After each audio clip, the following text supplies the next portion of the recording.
for the charms that she wanted me to send back. Here's the first one. It's a chocolate chip cookie, and I really like the marbleized clay that you used on this. It's semi-translucent, which is really cool. And she included an eye pin, and the eye pin is very, very, very secure, and I can tell it's not going to fall out. She also put a jump ring on it. And then here it is, and there's a cute face that she made with clay. I thought you did a great job because it is so detailed and really neat. And I also like how you put a little heart. So here's the back, and the back kind of gives it a burnt effect. I don't know if you actually burnt it while baking it or you shaded it with chalk pastels, but it definitely looks burnt. My suggestion is to probably be a little more careful when glazing, because as you can see the brush strokes, and sometimes that happens to me too. It just means the glaze is a little bit too sticky. So next time, make sure you close the bottle cap of the glaze completely just to make sure nothing dries out. But otherwise, I think this charm is really cute. Then the next charm she sent me was this pot of gold charm, and I love the gold clay that you used. You wrapped everything in polyfill to prevent the charms from breaking off, so there is sort of, the polyfill kind of got stuck to the glaze that you were using. So next time, a suggestion could be to use felt or bubble wrap to wrap around your charms instead of polyfill, just so bits and pieces don't get stuck on your charms. But I really like how you did the clover, and usually on these pot of golds I see 4-leaf clovers, but I think it's cute how you just included 3 leaves. My only suggestion would be probably, again, to be more careful when glazing. You can see fingerprints and brush marks, so to get rid of that, just make sure next time to use a thinner glaze. For me, the glazes that I like to use are triple thick, Sculpey brand glaze, and Studio Sculpey. So here it is, and I think you did, I really like how you did this charm. Then the next charm she sent me was this little stride gum, and she actually put a gum wrapper on it, which I thought was really unique. And then she textured the gum to look like a stick of gum, and I really like how you use the marbleized pearl blue clay for this, and the eye pin is very secure for this one.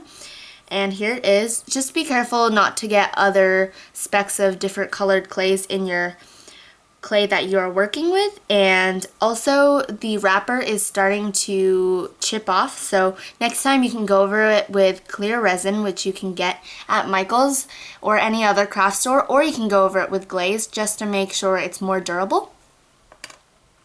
Then she sent me this ice cream deco piece, and you did a great job texturing it, and here is the back. It looks very realistic, and my only suggestion is to be careful not to get other colors of clay. For example, there's some blue right there, and then there's some dust particles. Just next time, be more careful when working with clay, and wash your hands and clean off your surfaces before switching different colors of clay. And you can also, after baking, you can sand off any dust particles or different colored clays that you don't want to show up on your charm. And then in a separate baggie she included these, and it says made by M, so I'm assuming this is a different person. So I'll review these charms too. And this was all in the bag for sending the items back. So here it is, and this is a little red, black and white cake, and there's a red rose on top, and I really like how you did this charm. You did a great job texturing, and my only suggestion is to probably be really careful when you're working with a white clay, because there are different colors of clay smudged into it. White clay especially tends to get other colors of clay in it, and otherwise I really like this charm. Then she sent me this cookie charm, and I like how you textured everything. And here is the frosting on the inside, and here's the back. So the first charm set that she sent me was this rainbow cake, and it matches the background, yay, with the frosting. Anyways, here it is, and the slice is fairly neat, as well as the layering. I think you did a good job, and this is what the charm looks like. My suggestions are to probably when you're icing the cake, just to make sure that everything is covered, like right here, you want to make sure that everything is covered, and you want to make sure that the white covers this part as well. Otherwise, I like the glaze that you use, and I really like this charm. Then she sent me this robot charm, and I love how you did this. I love the purple color on the heart. It's a very deep purple, but it doesn't show up that well on camera. And here's what it looks like. The silver clay that you used is also really cool because it's swirly and sparkly. And I really like the face that you did on this charm. Here's what it looks like. And I see the bottom of a head pin here. So I believe you made it so that the head pin would bend around and come up at the top. So it would be going like this. So I think that's a really, really smart idea. That way you know that your eye pin is not going to come out, and I think you were really smart to do that, and you thought ahead. And then she sent me this tofu cookie charm. It looks like this. Face is very cute, and I love how you did the TLS. Here's what it looks like, and the texturing is great. Just don't forget about the back of your charm. Make sure to texture that too. And here's what it looks like. On this one, there's a giant eye pin. So I've seen these before, and I think it works great if this is a keychain, because then your eye pin won't easily fall out and get lost. Then she sent me this green Hello Kitty donut charm, and I've never seen anyone do this in a green color, so I thought that was really unique. A large eye pin is also on this one, except this one's kind of moving around, so just make sure to super glue that down, or to take TLS and glue that down before baking. So here's what it looks like. The glaze is very shiny, and I love how you did the glaze. And then there's a swirl of icing, and then there's a Hello Kitty bow. And it's good that you didn't misplace the bow, because sometimes I forget and I put the bow on the right side, but it's actually supposed to be on the left side. So I love how you did the sprinkles, and I love the overall color theme of this charm. The last charm that she sent me that wasn't in a set was this donut, and I love how you did this, and I love the purple and the brown because it's not really two colors that you would see usually together, but I love how you did that. There's also little coffee beans on the side for decorating the donut. Here's what it looks like, and I actually like this charm untextured. I think it looks really cool for some reason. I think it looks really cool, and the eye pin is kind of moving around, but that's okay. Just follow the instructions like I said earlier, and you should be all fine. Another technique also is to bend the eye pin so that it doesn't go directly straight down to the clay. It kind of curves around it, so when you pull it, it won't come out. So here's what that looks like, and I really like this charm. Then she sent these 3 macaroon charms in this adorable little box, and I really like how you did this because if you were to sell these, they would look so professional and so cute. So here's what it looks like. These are the 3 macaroons that she sent me, and they're really, really textured, and the swirl fillings are really cool and really nicely made. So I love the color that you used for this one. You have to tell me what purple you use for these projects, because I love the purple that you use, and it is so shiny and so nicely done. So here is the first macaroon. Looks like this, and I love how you did this. The glaze that you use is also very amazing. The eye pin for this one is staying in really nicely because I see that some of the glaze is holding down the eye pin, which is a really smart idea. Then she sent me this pink macaroon, which is really cute. Just watch out for dust particles that get stuck on the clay. And then she sent me this slightly smaller blue macaroon. I love the baby blue that you use for the filling, and you did a great job texturing these if I haven't already mentioned that. Here's what they look like, and they're super, super cute. And I think these would make a great set of charms to sell if you ever do open up an Etsy shop. So then the extras that she sent me came in this bag.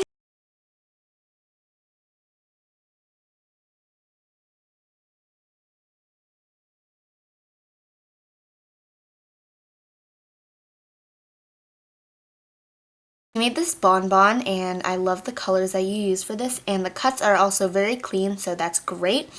And my only suggestion would to probably be smoothing out the bottom And along with that, she also included this one. The cuts are also very clean. Same suggestion for this. Then she sent me this Frankenstein head, and I love this charm. I think it's so cute, and this would be great for Halloween. So here's what it looks like. And my only suggestion would be to pay attention to dust particles. Then I was sent this little penguin guy, and unfortunately the foot broke off, so that can be easily fixed. I can just super glue it on. And there are some little cracks and creases in the clay, so next time just take your finger and smooth it out, or take a tool. Then she sent me this little octopus charm. Usually octopuses have 8 legs, but I like how you did 4. It kind of looks like an octopus pillow. Then she sent this fried egg charm, and I really like it. My only suggestion would probably be to make sure to get rid of dust particles like in here. Just clean your surfaces and wipe your hands down before working with clay. Then she sent me this cat, and I love how you textured the paws on the bottom. Then she sent me this chocolate chip cookie bunny, and I thought this was so cute and so creative. So here's what it looks like. And you did a great job texturing everything. Here's what it looks like. I think this charm would also look really cute if the chocolate chip bits were glazed. Then she sent me this lollipop with a mustache, and I really like how you glaze this charm. Just pay attention to dust particles again, but I really like how you textured the mustache, and I think the colors on this charm are really cute. And you can also glaze the back. Remember not to forget about the backs of your charms. Then she sent me this little alien monster, and I thought this was super cute because the clay was swirled, and I love how you swirl clay. There's also little stitches and that she textured on the back of this charm, which I thought was really unique. And I also love the gold clay that you use on his eye. Then here's another of those little penguin guys. I'm pretty sure this is a character, but I'm not really positive of the name. And along with the other alien, she sent this small purple alien, and these are so cute together. I think they're adorable. Then she sent this little bacon, this charm of a bacon, and I thought this was so cute, and I love how you swirled the clay. Just remember to glaze the back of your charms as well. One is the eye pin is also staying in very well. Here is a caterpillar, and I think that would be really cute if you put little legs and antennas on it. And otherwise, I really like this charm. Another thing is that you could maybe like polka dot it or just put patterns on the caterpillar. I think it's really cute. Just remember to glaze everything on the charm. Like over here, there's no glaze, but on the top of the head there is. Just remember not to forget to glaze parts. Then she sent me this pony charm. I think this is really cute, and I love how you put glitter on the hair. And here it is. I think you did a great job. The hair looks very neat, and I really like how you did the eyes. Here's the next thing. It's a cookie, and I love how you did the sprinkles, and the texturing and shading is also really nice. Here's what it looks like. Just remember to texture and also shade the back. And then here's a little cat charm. I really like how you did this, and I love the little green color that you used. Just watch out for dust and other colors of clay. And then another little penguin guy, which matches the other 2 penguins. It's a penguin family. And the last miniature that she sent me was this little cookies platter, and here it is. There's chocolate drizzle. There's chocolate drizzle as well as little cookies, and I love how you textured everything.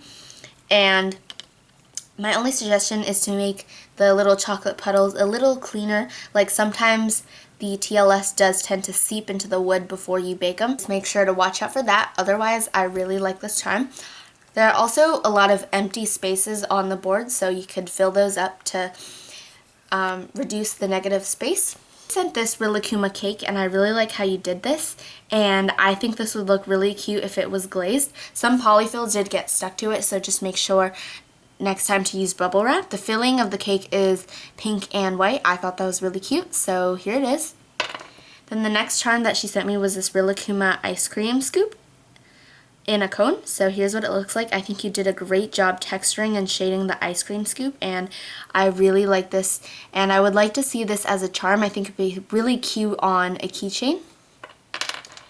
And then she sent me this Rilakkuma holding a coffee donut charm. Here's what it looks like, and it's super cute. The face that you drew is really, really cute, and I think this would be super cute as a charm too. So just make sure you keep your clay clean. Thank you very much, Chelsea. Remember to let me know what your username is so I can include it in the description box below. But otherwise, I think your charms are really cute. Just watch out for the keeping your clay clean as well as purchasing a good glaze. A review, and all of her charms were glazed with resin. So here they are, and I thought it was really unique how you did that, and the charms are all really, really shiny and very, very durable. So I really like that about your glazing. But anyways, here is the bunny charm that she sent me, and it has a really cute expression with a sweat drop. And I think she actually drew on the face with possibly Sharpie poster paint, and you did a really good job, nothing smeared, and I really like how you glaze this with resin. One suggestion could be to make sure when you're glazing with resin or when you're working with a polymer clay, just to be careful of the tiny dust particles.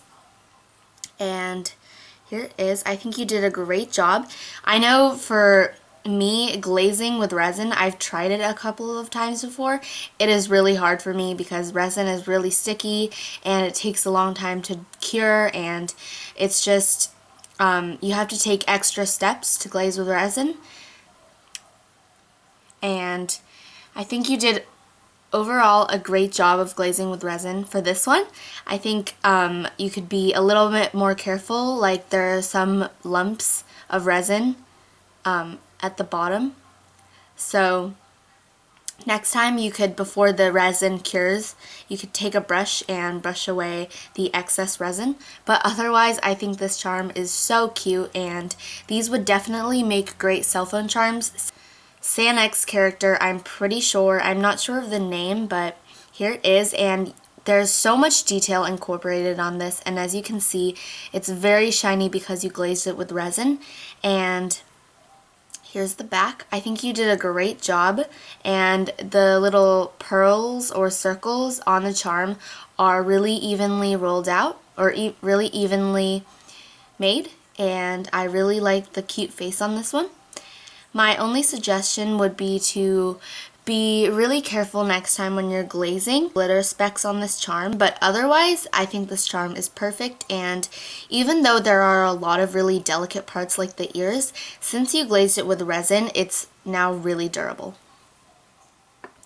Then the next charm she sent me was this cute little cat charm, and this reminds me of one of those little bell charms, and I thought this was really, really cute. When you're glazing with resin, there are some little bubbles like in the cracks of charms, like right there. So next time, just if you see a bubble, you can pop it with a toothpick before the resin cures, or to just go over it and smooth it out with a brush. But otherwise, I really like the color choices of this charm, and the clay that you use for the ears is really cool looking because it's like a sparkly mixed blue, which is really cool. So I really like this charm, and I think you did a great job painting on the little paws. Then she sent me this charm, and I think this charm actually goes with this charm, like they're both from Sanx, but I'm not positive. So here's what it looks like, and it's super shiny. And I really like how you did the horns. I can tell you spent a lot of time perfecting the details on both the horns, and they look very, very symmetrical. So here's what that looks like, and again, the details are amazing because you did the wings and then you did the pointy little tail, and I don't think they're gonna break off because you did an excellent job glazing with the resin. This bento box miniature, which I thought was so cute. So I think he actually went over the bento box with TLS, which I thought was a really good idea. it gives it a really cool texture. And the contents inside the bento box are really nicely made. They're very, very detailed, and I like how you put a really cute face on that. He sent this plate with a biscuit with fruit cane slices and chocolate drizzle, and I thought this was really, really cute. I love how you incorporated the fruit cane slices, and I think you did a great job making the biscuit. Like for me, sometimes when I use molds, the outcomes don't really turn out perfectly, so I think you did a great job with that. And the plate is also really neat. I thought this was really cool because it actually is a plate, and it like looks like a plate from the front and from the back, and I thought that was really cool. So my only suggestion for this is to probably be a little bit more careful with smoothing out the top of the plate. Like for example, you can see kind of fingerprints and some bumps from pushing the clay into the mold. So maybe next time you can take a roller or a smoother and just roll out the top or smooth it out. But otherwise, I think this charm is super cute. And then he sent me this muffin on a plate, and I thought this was so cute because even though it's plain, I think it's great because it's really simple. And the bottom is silver, and this is what it looks like. And I think you did such a great job texturing and shading the top of the muffin. It looks so realistic. And the plate again is really nicely made. The plate is like almost translucent but not quite, so it's like an off-white color. And my only suggestion would be to pay attention to dust speckles and particles. They're not very prominent in the front of this charm, but you can see some in the back. But that's easy to get rid of. After baking, you can take sandpaper and sand it off, or before baking, you can take a blade and just kind of prick it off and then smooth it out. But otherwise, I think you did a great job on this.